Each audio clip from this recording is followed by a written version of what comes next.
miaka gani nitarudi mama yoyo, hata mimi sina raha kuwa mbali na wewe, lakini ni hali ya dunia, ni vigumu kuepuka.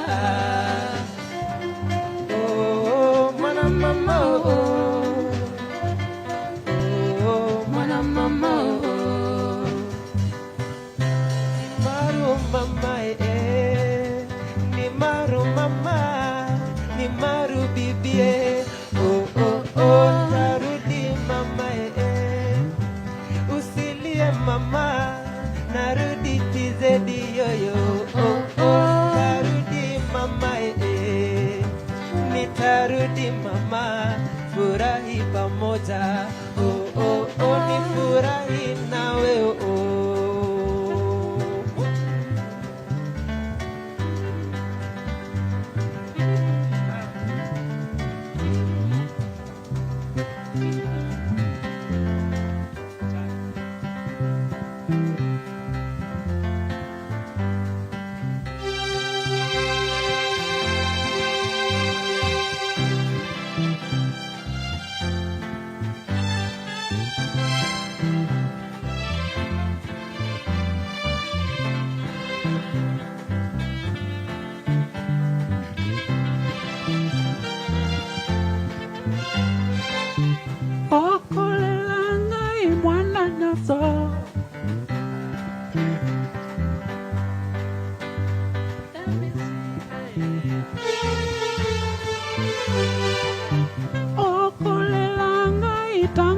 So namutanai,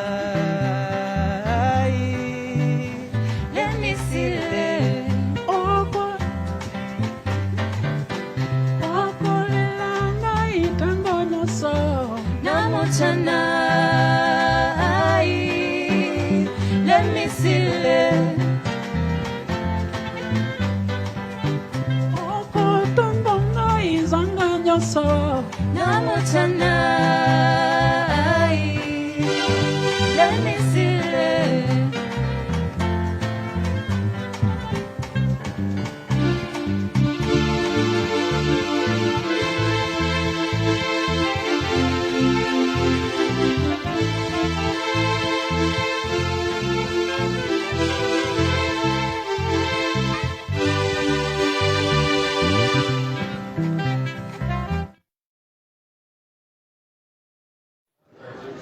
Okay, so hello everyone. Thank you very much for bearing with us. My name is Sabine Biri. I'm the co-director of the Center for Development and Environment of the University of Bern, part of the organizing committee of this conference. It seems a bit an unfair statement to make, since the brunt was really borne by our Kenyan colleagues, and I would like you to give a big applause to the team who made this conference happen.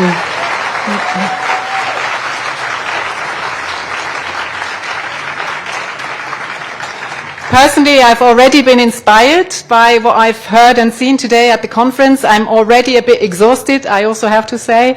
I'm sure you can relate to my feelings. Let me just share a small Swiss moment with you. The Swiss people yesterday voted on a climate protection law, which means that Switzerland will now work towards net zero in 2050. Now, you will agree to me that this is not the most radical law, it's not the most courageous law, but at least we have a strong democratic legitimation to work towards the objective. And obviously it's also much easier to vote for goals and not for the pathways leading towards those goals, because we have clearly not done that. But this is certainly something that in this conference where we have a lot of space to speak about and to discuss these pathways towards a more just and a more equal and a sustainable world. So I've been named Master of the Ceremony. I don't know how I ended up with this job, and you will see me unmastering this evening, I'm afraid, because as I'm speaking, the program is probably still changing. So please forgive me, but I will introduce our first speaker of this evening. It's Professor Margaret Chesang Hutchinson. She is Deputy Vice Chancellor of Research, Innovation and Enterprise Development at the University of Nairobi. Please welcome Margaret.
Our chief guest,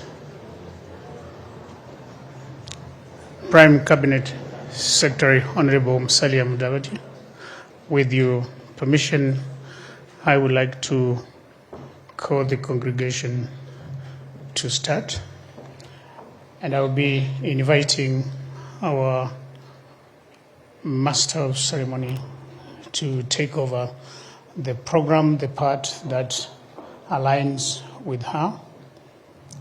Your Excellency, this conference was co-organized by the University of Bern and the University of Nairobi.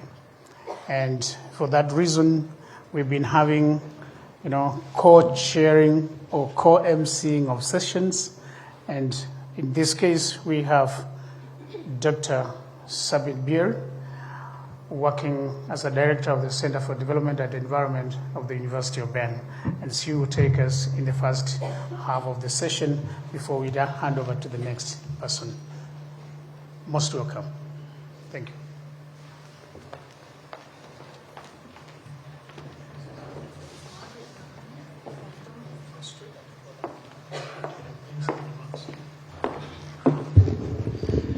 Okay, this was the rewind.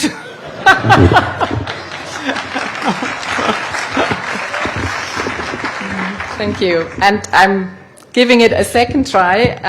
Our first speaker is Professor Margaret Jesang Hutchinson, Deputy Vice Chancellor of the University of Nairobi. So please welcome her.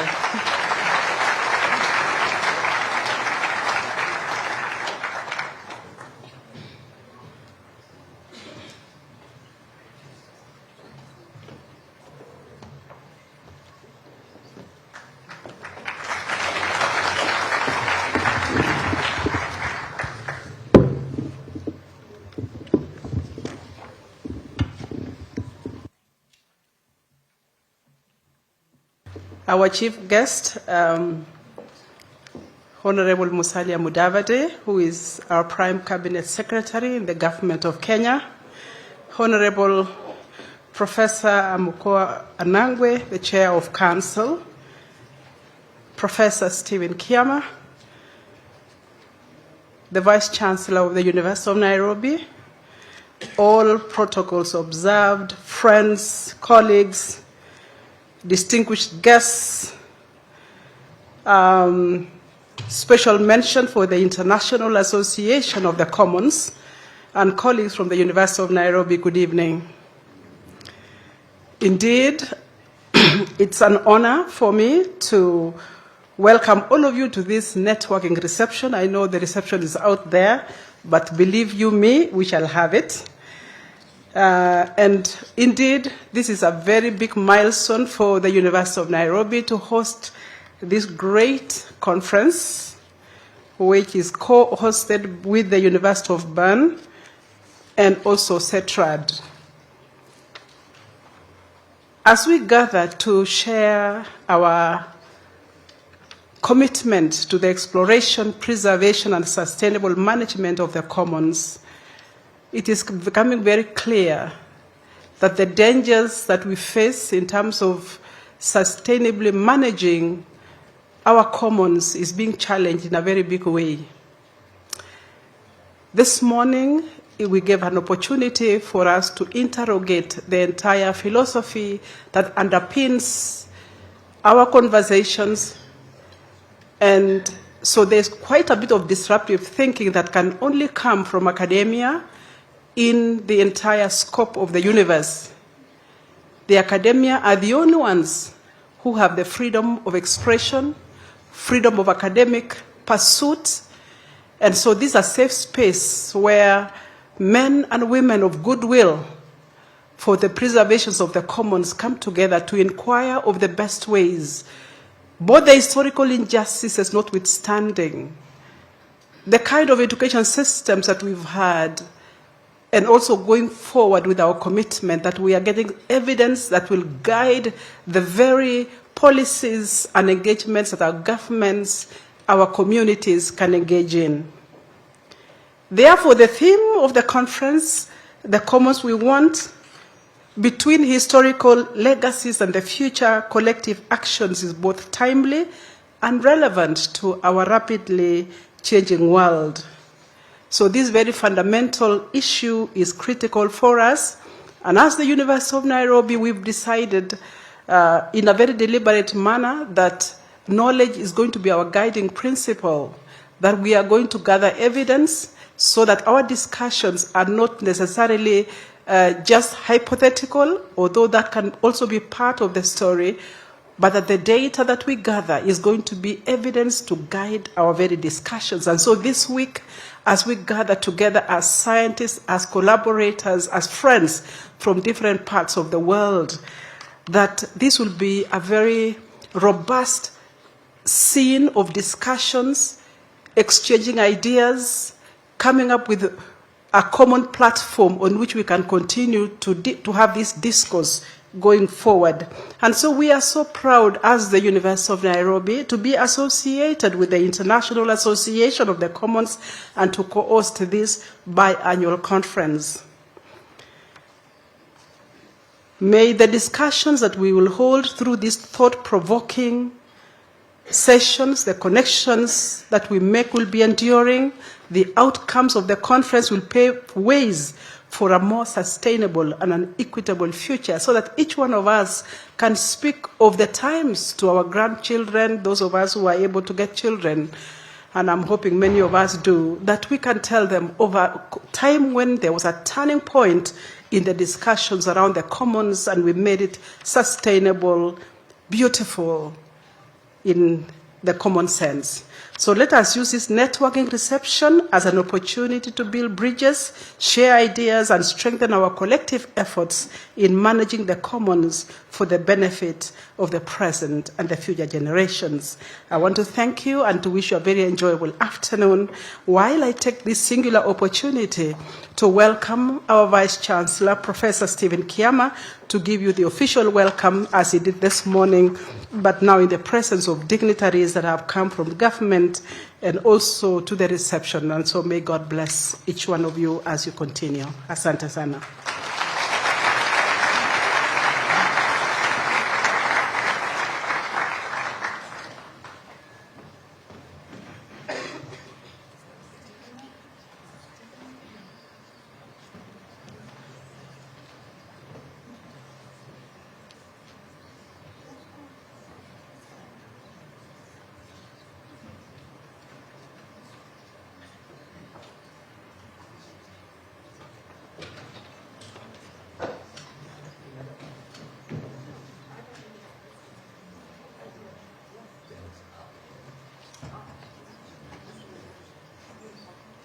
very interesting program. Okay, so the program is full of surprises. The next speaker I would like to announce, I'm told, is a representative of the Kenyan Commons, and we will later have online a representative of the Swiss Commoners Associations. So let me first welcome Dr. Milka Chepkroy. I hope she has arrived. She is the representative from the ICCA's Territories of Life Kenya. So please welcome Milka.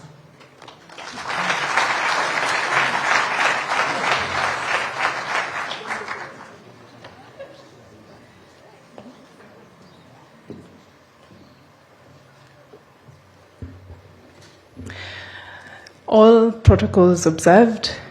Good evening, my fathers, my mothers, my sisters, my brothers from all over the globe and especially from Kenya, having a talk now as a representative of the Kenya Commons. My name is Milka Chepkorir. I am a Sengwer indigenous person, and we come from the hills of Cherangani. I know many of you, those who are Kenyans, know of where these hills are, and we are forest indigenous communities. We are just but a few of the indigenous people in Kenya, because of course we have very many others, the Maasai, the Endorois, the Ogiek. And I'm mentioning them intentionally because these are of great interest to the field of academia. Yeah?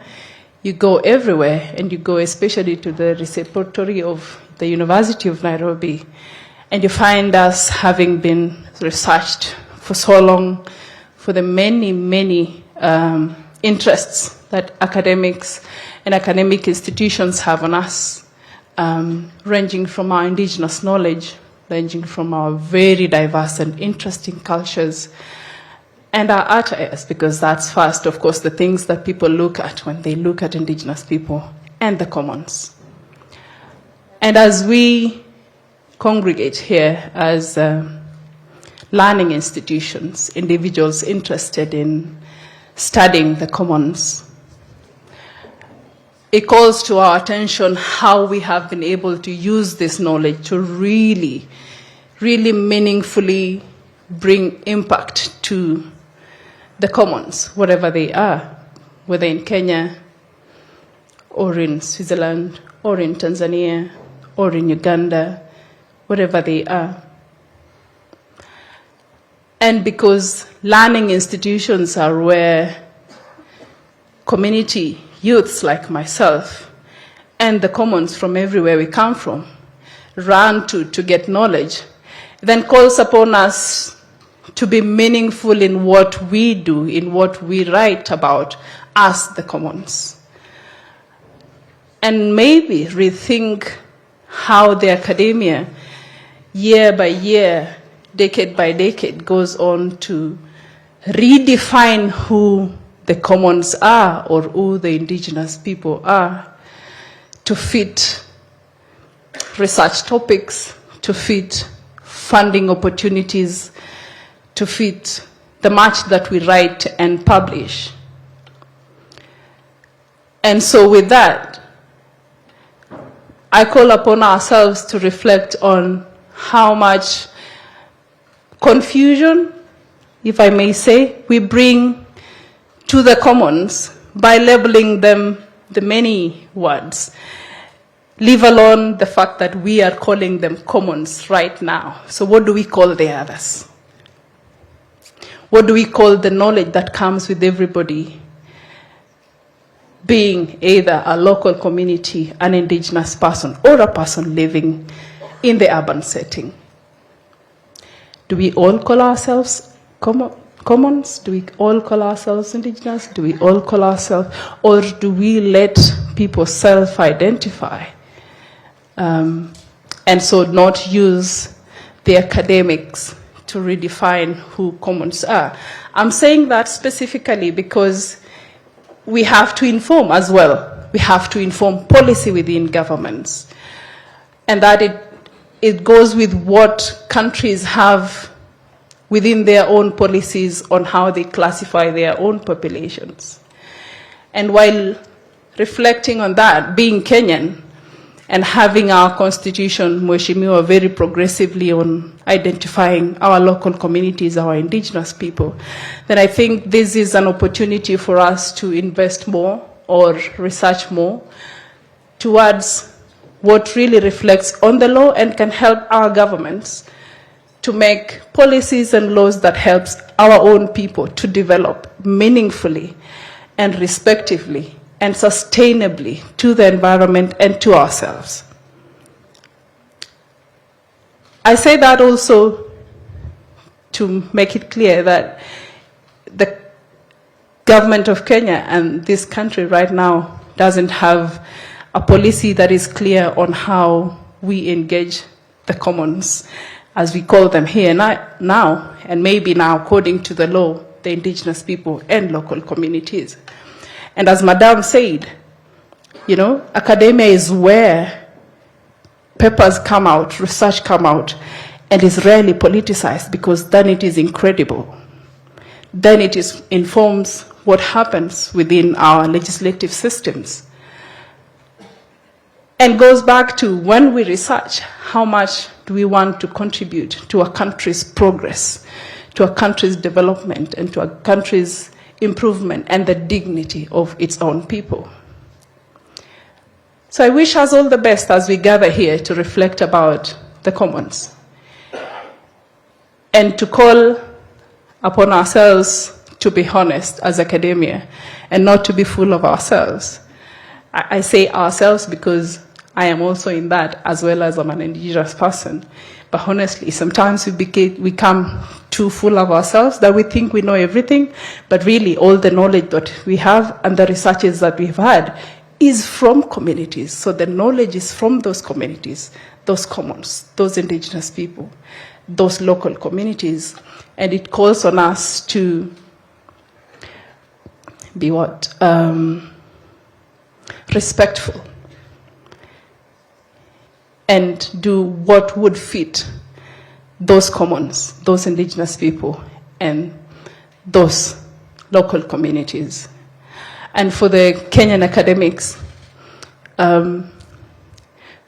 with the many things happening in our country, I hope we can be better to inform better policies, better acts, better regulations that then realizes how much good we become to ourselves and we become to our country, and help our own government then be a better country. So thank you very much, and I wish us all the best.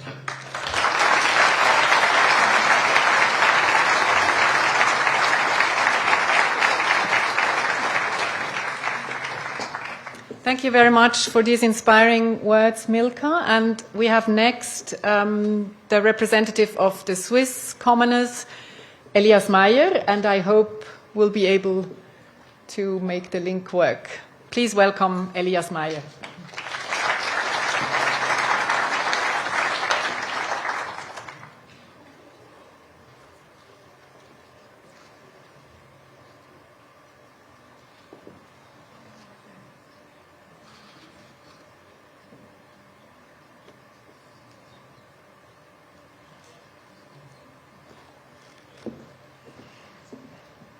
Elias, we are ready for you,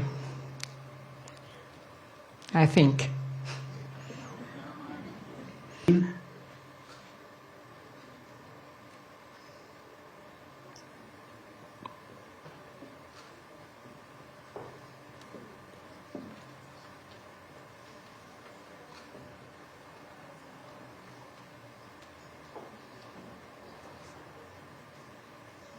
Yeah, dear guests, dear excellencies, thank you very much for the introduction. Thank you very much, Tobias Haller, also for the invitation for this very impressive conference that you organized. We as the Swiss Association from the citizens, communes and corporations are very proud that we can present our small example, and I think it's worth to look at them as an example.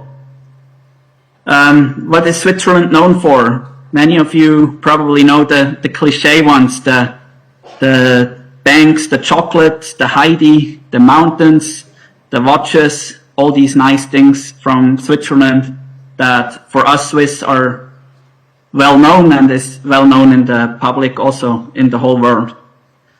But unfortunately, what's not that known, maybe to you more than the Swiss even, are the commons of Switzerland. You see some examples in the pictures. Yeah, Switzerland is home also of a scientific laboratory of commons.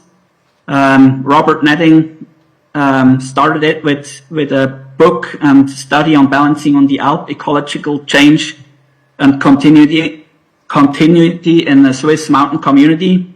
That was the groundwork also for Nobel laureate and Professor Elinor Ostrom, that you probably all know. The governing of commons, the evolution of an institution for collective action, was based on these study of Robert Netting, and shows also Bürgergemeinde, or a community, a member of us, that has shown how the water distribution, water as an important common, can be, it's a nice example that they used. And the newest edition by Professor Tobias Haller and his colleagues from University of Bern, and also other collaborators, the Balancing the Commons in Switzerland, with 5 case studies of Swiss commons, is also very impressive, and shows that Switzerland is an interesting place to study our commons. So the Swiss commons have been existing for a really long time. You can go back to the medieval ages. They have been organized commons for the agriculture, pasture land, forests, water, fishing rights. This has been established for a very long time. In 1848, these communal towns, the citizens' communes and corporations, have been split between the regular municipalities. It has been somewhat of a divorce of these two different kinds of communities, and with this divorce, they also decided who gets what. In the most cases, the Bürgergemeinden, those citizens' communes which we represent, owned a lot of the agricultural land, the forests. Roughly 1/3 of the forest belongs to these towns. Nowadays, we know roughly 1,600 Bürgergemeinden, Korporationen, Ortsbürgergemeinden, Bourgeoisies, Patriziati, also in the different languages that we know in Switzerland. In total, 18 out of the 26 cantons or states. And you see roughly 2,136 cities and municipalities, we know, in 26 cantons. In most cases, they're recognized by cantonal state law and their constitutions. They often have the same rights and duties as municipalities. One of the differences maybe that they do not enjoy fiscal sovereignty, they cannot tax, but they also have democratic election and town halls. As you maybe know, these Bürgergemeinden and commons have a strong democratic background. You'll also see a picture in a second. The community of person is kind of what it describes. It's rather than a territorial municipality. These commons are built by the community. And what's very important, they're run by a militia system. The executive power, these boards of these communes are mostly done on free time. They often don't get reimbursed for it, so they do it in their free time for the goodwill. Of course, there are also employees that help. The bigger Bürgergemeinden and commons, they have up to 1,000 employees. So of course they're paid, but the board of them, the Bürgerrat, the executive, they're mostly unpaid or get a real small reimbursement. Also, you see, I cut out a little piece of the state constitution of Bern. The Bürgergemeinden, those commons are also mentioned in it. and it says the Burgergemeinden shall work for the common good in accordance with their means. And the second point, they shall perform their traditional duties. So a beautiful work that they have to do. How they do it, how they preserve the common, it's on them. But what's a very important point is also the Article 26 of the Swiss Constitution. It guarantees the ownership, the right to own property, and I think it's a very important thing. I think in Switzerland it is very normal that the property is guaranteed, the land is guaranteed, the forest ownership is guaranteed by the Constitution, and I think this is very important for the understanding that the common can work. A couple more facts. The land and property ownership, the land lease, is a very important income for these Burgergemeinden and common. They also do affordable housing, but also own important historic buildings. As I said, they're the largest forest owners. Roughly 1/3 of the whole Swiss forest belongs to the commons. In some states, it's even more, up to 90% in, for example, in the state of Valais. Of course, the forests there are a bit different. They're not much for timber production. They're more protection forests for the avalanches. The commons are also owner of water resources, owners of alps, agriculture and pasture land. A newer field is the energy production, especially the water energy, which is a very interesting field to be in right now in the renewable energy sector. In 5 states, the commons also grant the Swiss citizenship, and of course, with all the profits that they make, they redistribute it for culture, sport and science, but also local projects.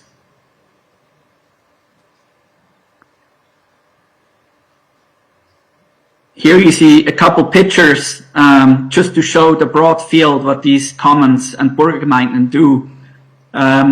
For example, they own the Burgergemeinde of Bern is one of the biggest one. They own the Natural Historic Museum of Bern and finance it completely. Then the forest, as I said, a really important factor. 90% of all the forests that the commons own are managed. Of course, we do it in a very sustainable way. This is very important to us, but a well-managed forest is also better than for example, fire. Forest fires can be prevented, and the important timber can be used for wood construction, and then in a later stage also for wood heating, which is getting more and more important as a renewable energy. Of course, in tourism, they play an important role as well. In Zermatt, maybe you know this place with the Matterhorn. They own, for example, a hotel there. They own cable car infrastructure. They own gravel places. They own many historic buildings, as I said, and Alps, and as well energy production facilities, as well as retirement homes. So the field is very broad. The Swiss commons have basically limitless fields that they can play in, and it's always in the hands kind of these Bürgerinnen und Bürger, or Bürger, as we call them, the commoners. They decide in which field they go. If it's the vineyards, if it's new fields that they do with the new restaurants, oftentimes they take over important buildings that maybe the cities or local towns do not want to fund anymore. Our association is mostly doing lobbying, communication. You see here the board of us. From each single state, we have a member, and we also have our own parliamentary group, which is very important to have a direct foot into the national politics. The sustainable development goals are also a very, very important factor. And we as an association believe that the commons of Switzerland can play a very crucial role in it. Maybe you know the sustainability term. Sustainability comes from the forest management, and makes sense why the Burgergemeinden and our commons are in this field. But out of these many, many different goals, I can just show you a couple examples. No poverty. The social aid is, for example, paid by Burgergemeinden and commons for their citizens in the canton of Bern. Also, water the safe hands of commons instead of corporations. affordable and clean energy. As I said, water energy, now also wind and alpine solar power is becoming increasingly more important. And a large water energy producer, and that is the corporation of Uri, which I think believe around 40% of the whole energy for the Swiss railways is done by this corporation. The Burgergemeinden also support science and culture, as I said, for sustainable cities and communities. For example, the Burgergemeinde Bern does so with 25 million Swiss francs. It's almost $25 million. Each year they spend this in culture. Climate actions, of course, the sustainable forestry with the sustainable timber production, biodiversity, future trees, wildfire management, agriculture, biodiversity measures, everything that's important also for our tourism to see the beautiful pictures that you saw at the beginning. I think we play a crucial role that it keeps this way. The life below the water, the fishery rights in the state of Lucerne, where the corporation gives this, and the life on land, the cultural identity, traditions, rural development, affordable living, and tourism are all important factors. This also was said by the former government member Doris Leuthard. You see her, she met with Obama and many other important people. So we were really glad to host her last week at our national annual assembly. And she said that our comments are crucial for affordable living, but also to keep the people in the communes. We were very proud that she could be there and explain it this way. Why Swiss commons are also worth studying, maybe for you. Most Swiss commons are not led by short-term party politics. There's no quick wins needed. The leasing of land instead of selling it is a very sustainable model for ground ownership. Many of the cities, they sold their lands to other bigger corporations. And of course, with this sustainable model, the ownership stays in the hands of these commons. The forest ownership, I already explained. And as everything they do, the future generations are at heart. Locals also usually know best what's best for the community. Maybe corporations are led by different countries. So it's not always clear that it comes to the ground. I believe our commons, our Burgergemeinden and corporations, they know what's best for the community. And SDGs, we are definitely part of the solution, and we try to help with our means. But of course, the discussion of property ownership is a discussion that comes if you have a lot of wealth. And in the case of like a big Burgergemeinde, like Burgergemeinde Bern, where it's going into the billions, it comes with responsibility with what you do with the money. But I believe with our democratic system, we preserve that the money is not embezzled somehow. And we have a strict guidance and checks and balances that this is done in a proper way, and that the commons look for the future. The power of the commons, of course, is an issue in certain states where the land ownership is mostly or is so large that the whole canton or state almost belongs to the commons. But also the deficit spending in certain corporations is an issue. If you always have deficits in your forests and just keep spending money for it and don't get any money back, it's not part of sustainability. It also needs to pay out somehow. And either it has to be paid through the public, or in a better way, maybe people will pay more for timber again, and then they can forest sustainable. Right now, what happens is that most Burgergemeinden will use their profits gained from property ownership. They will lead it to the forests. Another issue is that we're not well known. Even in Switzerland, many people don't know us, even of the power structure. And of course, in the whole discourse of the scientific discourse, we would like to see that it becomes more common. And we are very glad that Professor Haller and his team are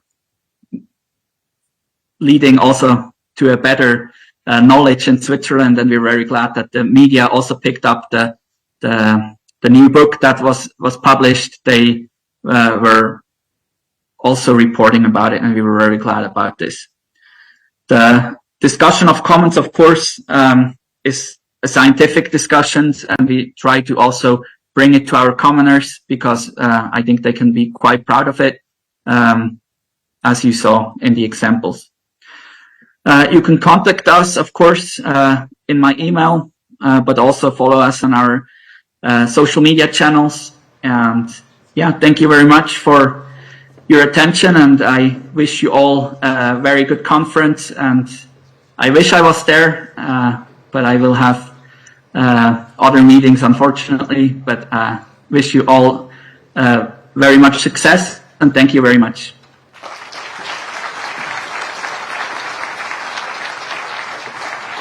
Thank you very much, Elias, and it's now my pleasure to hand over to Stephen Kiama, Vice Chancellor of the University of Nairobi. Thank you.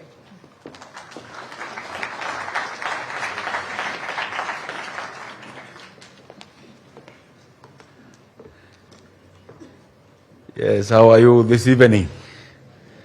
We were with all of you here earlier in the morning, so I will not make much speech.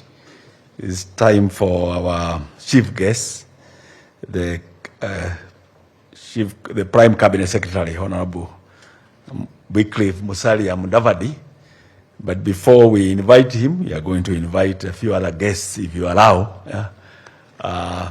But we will be conscious of time. I hope all those who come, we will speak very, very fast. But just to mention that I'm familiar also with the issue of the commons, as I mentioned earlier. I was in Bern, and I'm happy the ambassador of Switzerland is here, where I did my PhD. I stayed there for some 4 years, and I made use of the commons there, running in the forest and walking around in the open, available spaces. And therefore I enjoyed my stay for the time I was there. We established Wangari Maathai Institute for Peace and Environmental Studies, together with Professor Wangari Maathai, where I served as a director. And I believe the director of Wangari Maathai Institute is here also. And we decided to have issues of environmental governance are the ones to be trained there. Again, on the issue of access of the commons, because we realize so many people have theories about the environment, but how to access the commons, the forests, the waters, the water sources. People go and they clear the forests and begin farming. And downstream, people start missing water, and they don't care about that. This is a common resource for everybody. So, and that institute is just dealing with that, the issue of the commons. And I mentioned also how we have used the commons also at the earlier age for coating. This is a place we would take our girlfriends out, like a Uhuru Park. So with that then, as I've introduced myself and I'm familiar with the commons, I want to welcome the chair of the University of Nairobi Council, Professor Anangwe, to just come and make his remarks, obviously conscious of the time, the Prime Cabinet Secretary you have this evening. Welcome, Chair.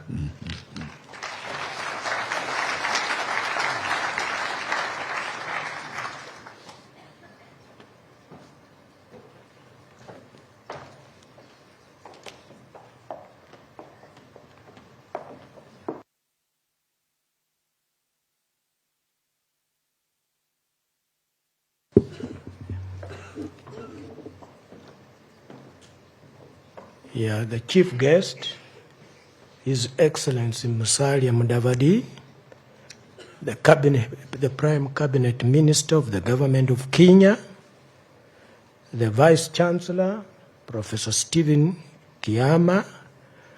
We have the Swiss Ambassador here, Valentine Zwelweger. I hope I pronounce it correctly. The Vice Rector of Research, University of Bern, Professor Hugh Abriel, the International President of the President of International Association of the Study of the Commons, Professor Charles Schweik, the organizers of IASC Biennial Conference, distinguished guests, ladies and gentlemen. May I say at the onset that I'll resist the temptation to make a long speech because I can see some people are already dozing. Yes, their priorities have changed. In any case, now we have a new commons of networking outside there. So we better cut this story short so that people can go and do other things, especially the networking. My role here is very simple. I didn't have the opportunity to welcome you initially, although we had intended that would happen. So may I add my voice to the word of welcome that the distinguished Professor Kiama, the VC, did convey to you. I wish to assure you that with Professor Kiama as your host, you can feel very comfortable and you know you'll be taken care of in terms of a hospitable environment. Now, let me turn to the chief guest and thank him very profusely for having found time to come and grace this particular conference. You may not know, but he had intended to come the first day at 8 a.m. Then the other commitments arose, and he had to juggle around to be able to accommodate this. The mere fact that he's with us here speaks volumes of his commitment to ensure that he doesn't let you down and the voice of the Kenyan government is at least heard through him. Therefore, I thank you, Your Excellency, for finding time to come. I know the subject is very pertinent, the commons we want between historical legacies and the future. The title itself is that there is the commons we don't want. Yes, it is true. Even in environments like ours, Your Excellency, you know that we have suffered very drastically when the drought struck in the pastoralist areas, and we lost a lot of livestock because of the way they manage the commons in that part of the world. And government has had the pressure to see how best it can always come in terms of mitigating efforts, but there's also a limit to what can be done when climate change strikes that hard. We all become indeed helpless. The subject at hand is, of course, about the alternative development pathways in the context of UN Sustainable Development Agenda 2030, to which I'm sure we are all committed. The only thing that I wish to express and to underscore why the coming of the Prime Cabinet Secretary is very important, it is the government. In all the proposals, all the discussions we are having, we always presuppose that the government will have the capacity, government will have the political will, government will be designed in a way that communities can contribute to the maintenance of the commons that we want. When we are talking about, of course, the legacies, largely many of the legacies are by what governments have been able to do or not able to do. And as we talk about collective action for the future, it revolves largely around what governments can do. Therefore, I think that the coming of His Excellency Musalia Mudavadi to this particular function, and for him willing to come and wait up to this evening to make his contribution, deserves a clap of hands, I'm sure. Now, on that note, may I now, or is he? Are you the one coming to me? Okay, okay, okay. Thank you. Yes, very well. We go on with the program. We now have the pleasure to invite my counterpart from Bern, the Vice Rector and the future Rector of the University of Bern, Professor Dr. Virginia Richter, who will be addressing us online. Virginia Richter. Yes, hello, good evening. Your Excellencies, dear conference participants and conference organizers, dear colleagues. On behalf of the University of Bern, I send you my warmest greetings from Switzerland to Kenya. And it is indeed very warm here as I'm speaking to you from my well-heated office at the so-called Uni Tobler, which is a former chocolate factory that has been taken over by the university. So speaking of Swiss stereotypes, chocolate is really everywhere. As I'm sitting in this office, I try to imagine what it must be like to be in Nairobi today, attending this large interdisciplinary and international conference. Bern, the capital of Switzerland, has about 135,000 inhabitants, as opposed to Nairobi's 4,400,000, which in turn is about half of the population of Switzerland.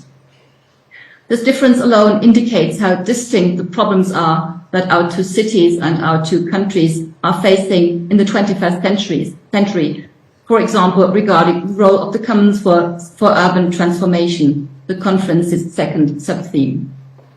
And yet, when I read on the conference website that the conference will address issues such as improving the quality of collective urban housing, reimagining urban life beyond consumerism, and innovating public spaces as labs to generate new forms of urban living, this resonates across the differences of climate zones, geography, and economy. How will we live in a sustainable way, faced as we are with a growing world population, growing and more densely populated cities, and the digital transformation whose consequences we as yet cannot fully comprehend? How can we create and maintain public spaces that allow communal conviviality and thus help avoiding rifts within societies and in the end foster democracy? As the AISC has argued since its foundation in 1989, the commons play a central role for the viable and sustainable use of resources, precisely because communal ownership of water, fishing grounds, land, pasture, forests, and so on promotes thinking across generations and an attitude of stewardship towards the cultural landscape developed over centuries, as we could hear in the examples by the representatives of the Kenyan and Swiss commons. It is precisely this idea of empowering local actors and enable them to shape the commons we want that stands at the center of this conference. This is all the more urgent at a time when not only the commons, but all ecosystems are under pressure by global warming, loss of biodiversity, increasing water scarcity, and other transnational developments. At this historical juncture, universities must understand their own role, not only in providing specialized knowledge, but in engaging with local communities, including, as has been said already, indigenous groups, minorities, and women. Only if there is a level playing field between experts and practitioners, as well as between actors from the global south and the north, will it be possible to develop viable policies and practices for the future. This is the ethos underpinning this conference. The cooperation between the University of Nairobi and the University of Bern is of long standing. Especially the Institute of Social Anthropology and the Center for Development and Environment, represented by my colleagues Sabine Beri and Tobias Haller, have been involved in collaborative projects for many years. But there are many other connections across all the disciplines, for example, in medicine and veterinary medicine and in geography. As part of a strategic focus on sustainability, issues such as agricultural landscapes, ecological stewardship, and social ecological resilience form important research areas. And I have seen with pleasure that Vice-Chancellor Professor Stephen Kiama Gitahi holds a doctoral degree in structural biology from the University of Bern and also has fond memories of his sojourn in Bern. Such personal relationships are the firm basis for enduring and mutually beneficial cooperation. So for these and many other reasons, I'm happy that the 19th biannual AISC conference could be organized jointly by our two universities. And after 2 long years of travel restrictions, I'm particularly pleased that it can take place in Nairobi, although, as I said, I'm very sad that I cannot be there in person. So for the coming week, I wish you a successful and exciting conference, and for this evening, a wonderful reception, or apéro, as we say in Switzerland. Thank you very much for your attention.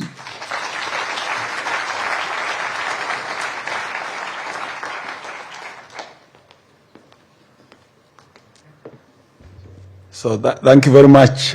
We miss you here. I hope that you'll get an opportunity to visit University of Nairobi in person at an appropriate time. Now it is my pleasure to invite His Excellency, the Ambassador of Switzerland, Valentin Seofeger, the Swiss Ambassador to Kenya. Welcome, sir. Yeah.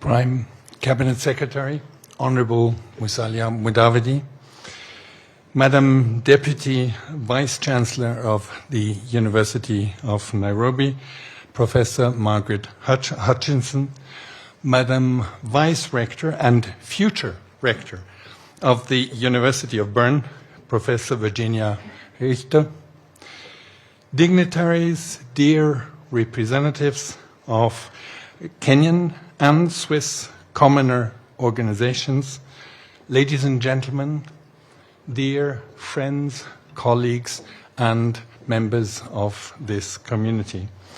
It is my great pleasure to welcome you to this truly historic event. It is the first time that the International Association for the Study of the Commons organizes its global event after COVID, again in presence, and it is only the second time that this conference takes place on the African continent. This is very timely. In all its diversity, the African continent is particularly exposed to the shocks that rock the world at the moment. The risk of losing years of achievements and progress is real at a time we have come to call the Anthropocene. In the wake of increasing parallel crises that affect us all, the pandemic, climate change, rising inequalities, and so on, building resilience has become ever more important. However, the framework conditions to achieve resilience for all, specifically the more vulnerable who tend to get left behind by globalization, remain under-researched and under-discussed. The global ISC conference will open up a space to allow for this important debate. The Anthropocene is marked by the fact that our conventional strategies to solve problems are no longer viable. The traditional choice between market-led or state-led approaches may have been adequate to confront the challenges of rapidly industrializing states in Europe in the 19th and the 20th century. Today, however, we need to radically rethink this default setting. The IASC community, with its diverse and substantiated knowledge of the commons, is extremely well positioned to engage in this much-needed debate. The community is in a position to make a substantial contribution to the transformation knowledge towards achieving the Agenda 2030, which so far has not gotten the attention it deserves. Many of the conference participants are scientists. Many identify as activists, a number of them as both. To achieve the bold gains of the Agenda 2030, these combined approaches are urgently needed. The perspective of the commons, so far missing in the 2030 Agenda, adds value to the SDGs. I would finally like to highlight the long-standing Swiss-Kenyan research partnerships, which have an impressive record. Their successful and highly impactful research programs have helped to substantially reduce conflicts over the use of lands, and you have heard the different examples. They have created viable, inspiring, and scalable pathways towards sustainable and just development. These initiatives have demonstrated the leverage of research partnerships for the attainment of the 17 SDGs. This conference will offer insights into these research partnerships and a great variety of related research. I'm sure you will find the conference inspiring, both in academic and in transformation-oriented ways. Thank you all for being here and taking part in our common effort to make progress towards the 2030 Agenda. I wish you a very successful conference and a lot of inspiration over the coming week. Thank you very much.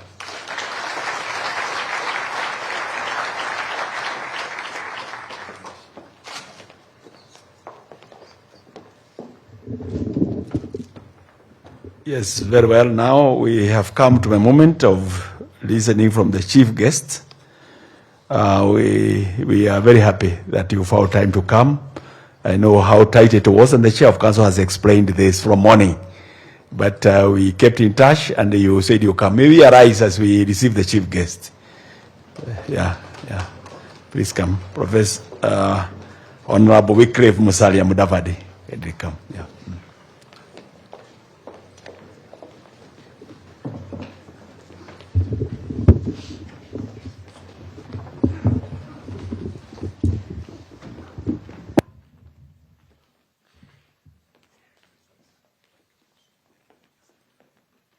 Please be seated.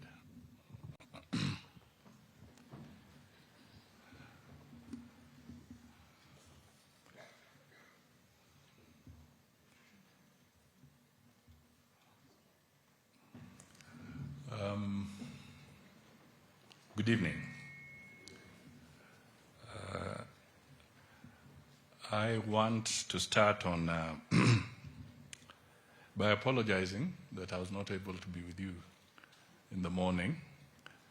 I had prepared for it, but then matters of state, which we had not foreseen, came into play, and I'm indeed humbled that you have still been able to spare some time so that I can join you and make some remarks on this occasion of a very important conference being held in the University of Nairobi. So please, ladies and gentlemen, participants, those present here and those online, please accept my apologies on this matter. Professor Charles, President of the International Association of the Study of Commons, Professor Hughes Abrel, the Vice Rector of the University of Bern, Professor Stephen Kiama, Vice Chancellor of the University of Nairobi, the Chairman of the University Council, co-organizers of the ISAC Biennial Conference, University of Nairobi, CETRAD, University of Bern, Center for Development and Environment, the Swiss Tropical and Public Health Institute, the Swiss TPH, Basel, and the Swiss Society for African Studies, and last but not least, Your Excellency, the Ambassador, Zellweger. Distinguished guests, ladies and gentlemen, It is a great honor to be in the midst of inordinate minds that are spearheading the study and debate on integrating the commons in alternative development pathways. My appreciation goes to the International Association of the Study of the Commons for choosing the University of Nairobi as the host of the 19th Biennial Conference. I also thank the organizers for the privilege to be your chief guest in inaugurating this 19th Biennial Conference with the compelling theme, The Commons We Want, Between Historical Legacies and Future Collective Actions.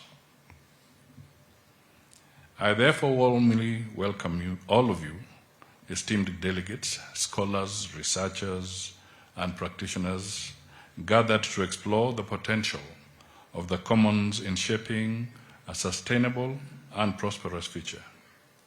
I have no doubt that after experiencing our unique Kenyan hospitality, many similar events as this conference will be attracted to Africa. The concept of commons has been a cornerstone of human interactive civilizations since time immemorial.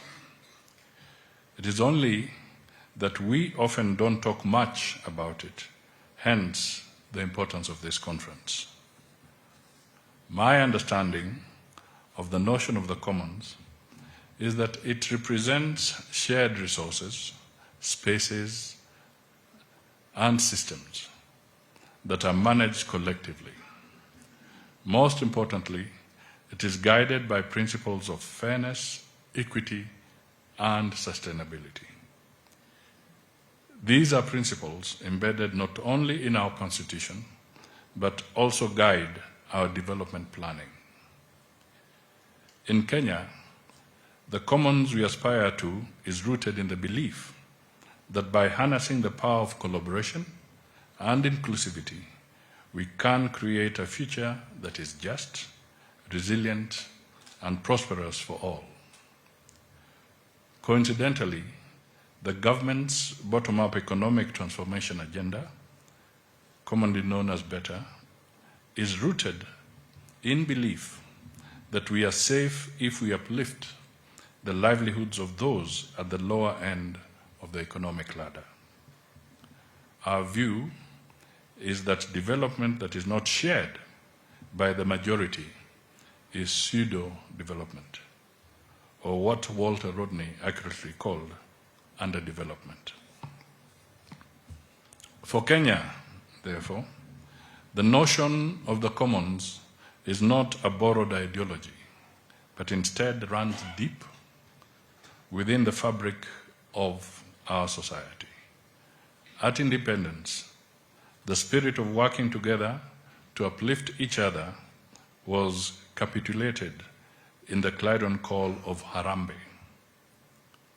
As a result, today, many Kenyans belong to associations that pool resources for each member's development. They range from funeral committees, youth, women, and savings groups to multi-million cooperative movements. This has become the foundation for a shared vision of sustainable development that influences government development planning. We therefore look forward to realizing the world commons we want through international collective effort. Conferences like this one today should impact transformative mindsets to transcend artificial fixation with the geographical, political, cultural, gender, and economic boundaries. We want to embrace stewardship that results in cooperation by the world's populations. At the heart of the commons we want lies the acknowledgement that our natural resources are finite and must be managed wisely. Sustainable land and water management is crucial for preservation of our biodiversity and the mitigation of climate change impacts, and therefore the well-being of world communities. By adopting innovative conservation practices, promoting responsible land use, and empowering local communities, we can safeguard our commons for present and future generations. That is why Kenya has taken the lead in climate change mitigation. Without prompting from elsewhere, we have taken the leap to plant 15 billion trees in 10 years in our effort to gain 30% tree cover nationally.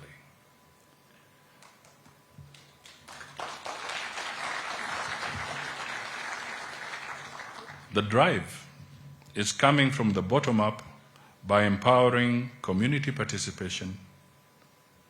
Meanwhile, we are leading conversation to green energy resilience. And indeed, in the month of September, early September, the President of Kenya is hosting a continental climate change conference that will bring together many participants from all over the globe. Kenya's commitment to reach 100% clean energy by 2030, that is the commitment we have made. But let me surprise you. You might want to know that we are not far off this target today. By 2021, 81% of Kenya's electricity generation came from the low carbon sources of geothermal, hydro, wind, and solar power. Over half of this low carbon electricity came from geothermal energy, which Kenya has in abundance. We have so much of geothermal energy that the excess geothermal energy is released during the night when electricity demand is low. On matters commons, by 2020, over 71% Kenyans had access to electricity. Still, our installed geothermal capacity can be increased eightfold. For the investment-minded, this opens opportunities for scaling up green manufacturing capacity, exporting excess electricity to neighboring countries is also on the cards. The commons we pursue are also deeply intertwined with social justice and inclusivity. We are determined that everyone in society has equal access to resources, opportunities, and decision-making processes. Affirmative action thus runs through the Kenyan governance systems, be it empowering marginalized communities, promoting gender equality, and upholding the rights of indigenous people. This is aided by the Constitution of Kenya in Articles 69, 70, 71, and 202 that guarantees access, sustainable use, management, and protection of our natural resources, which includes the commons. The rights and responsibilities of local communities over these resources are especially emphasized. These constitutional provisions can be difficult to implement in the absence of clear and workable frameworks. However, in Kenya, these facets of creating society where no one is left behind and where the benefits of the commons are shared equitably are ingrained at the risk of being taken for granted. This is why government, through my office, is inculcating the whole of government approach and open government approaches in public service to ensure Kenyans are not forgotten in decision-making on matters commons.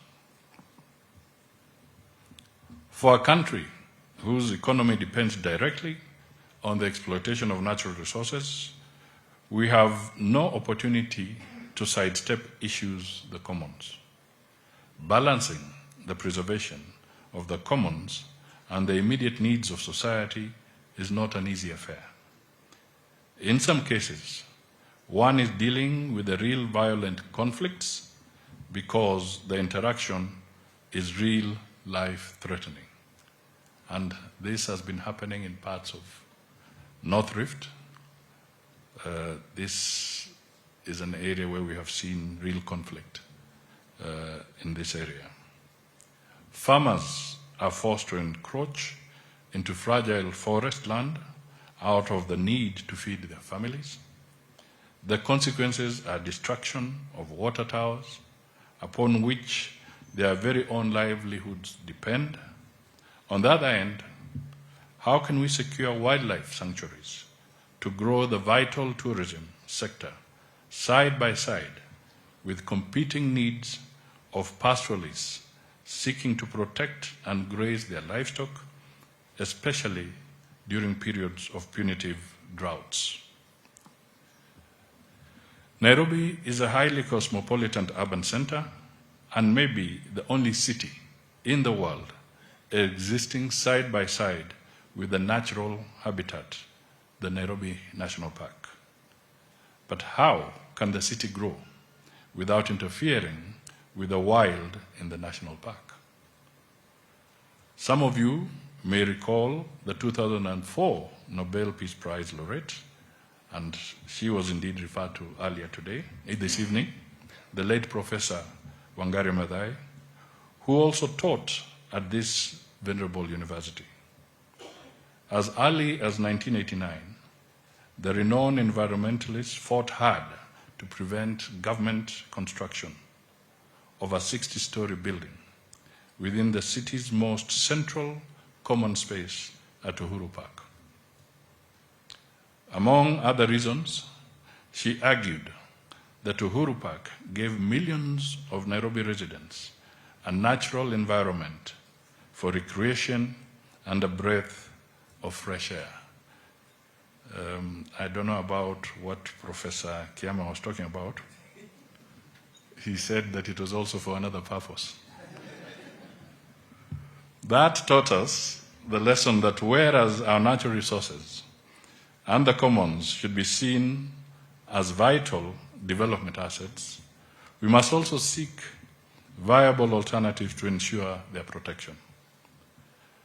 Back to the purpose of this conference. Education and knowledge sharing are fundamental to the commons we want.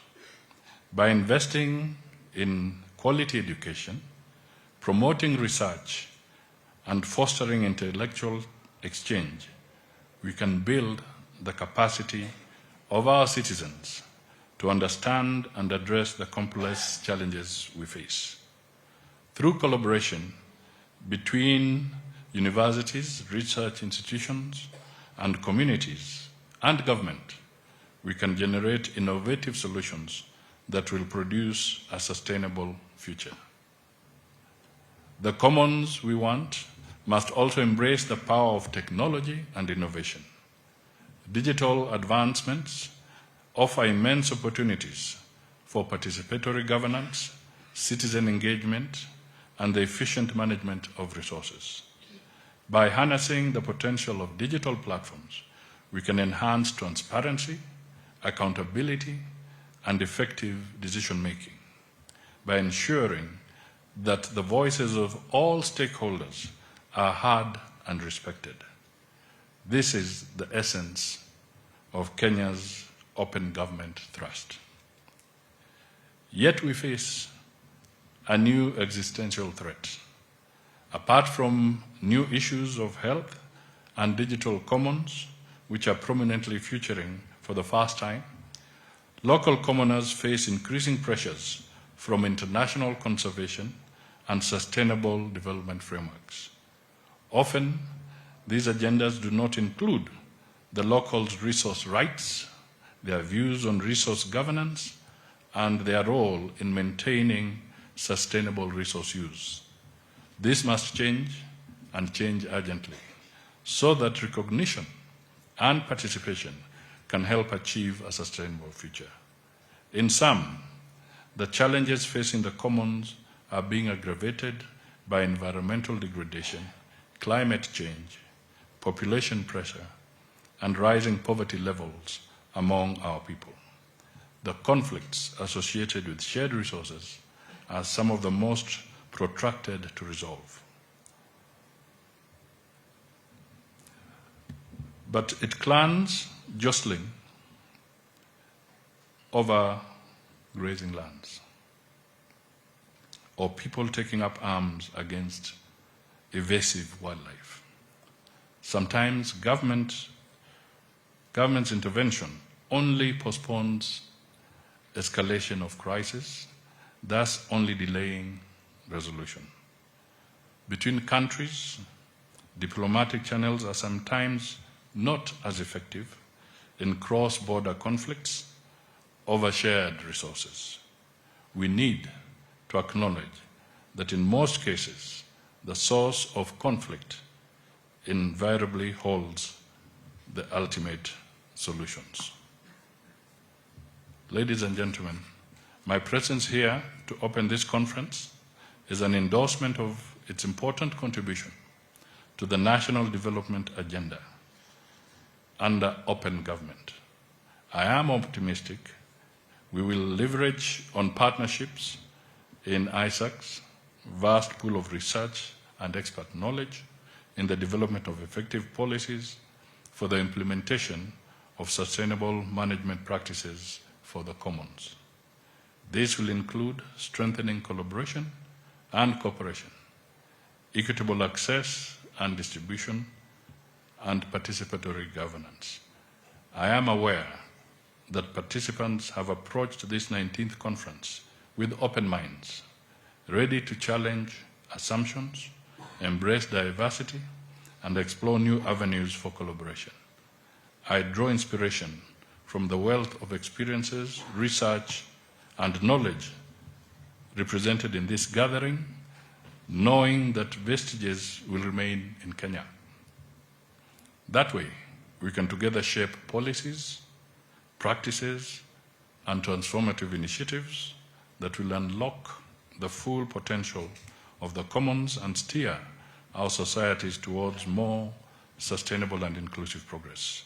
Once again, I express my deepest appreciation to the International Association for the Study of Commons for entrusting Kenya with the responsibility of hosting this esteemed conference. I am also grateful that the University of Nairobi, my alma mater, has risen to stardom as the local host.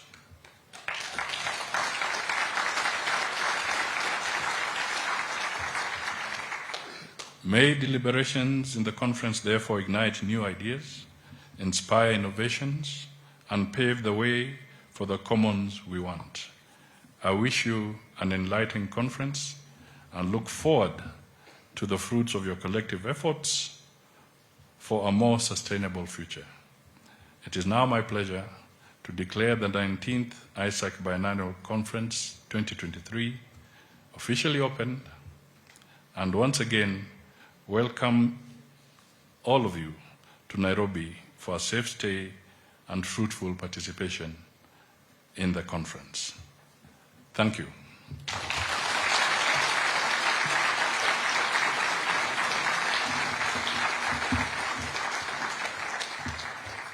I think I've said my bit, but I'll just add one small rider. Some time back I came across a book. I was trying to remember the author, but it said something like the death of common sense.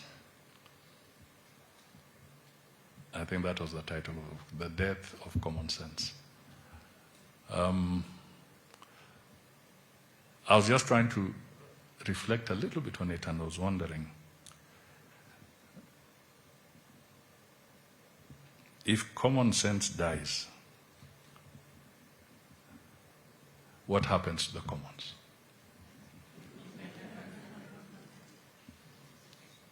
Yeah? So it was an interesting title, because we might assume that common sense is quite common, but it is not. It's a fairly rare commodity. And maybe that is why we have conflicts. Maybe that is why we have the threats to all the environmental challenges that we are facing. So you as researchers, perhaps, just try and figure out, where did we bury common sense? And what is the implication to the commons? Good night, and enjoy your evening.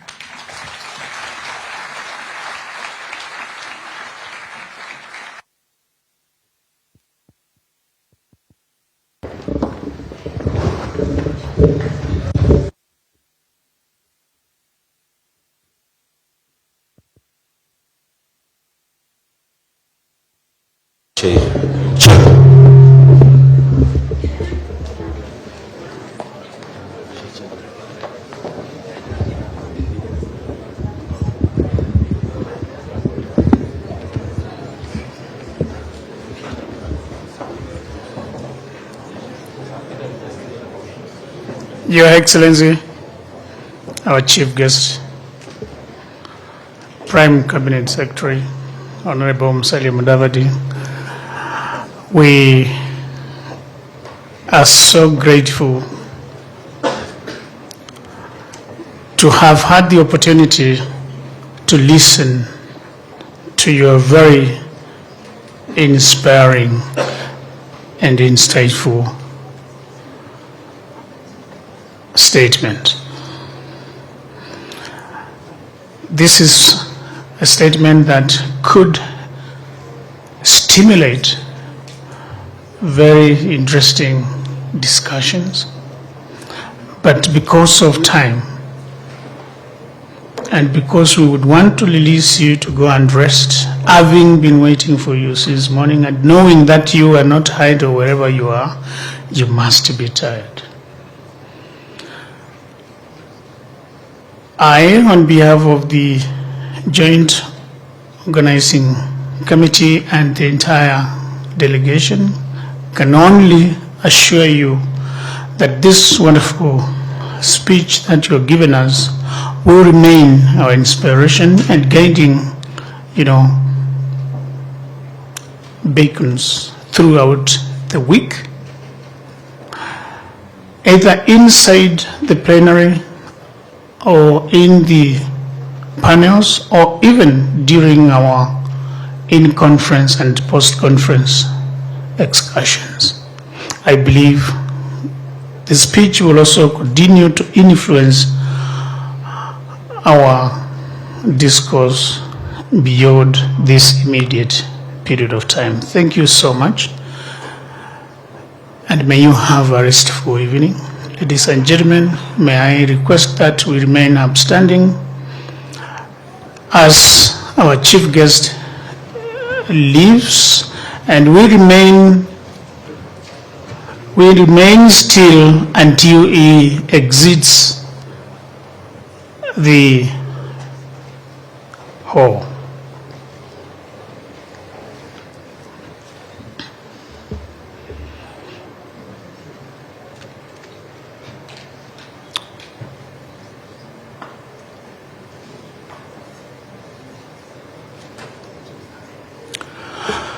Thank you so much. Please don't sit, because I would want to suggest take a safer step the direction that is not blocked.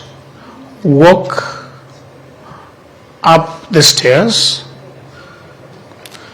I guess we are on floor 6, so drop one floor down safely, and there the networking starts. Thank you so much. Continue networking. Please ensure that you maximize on the net and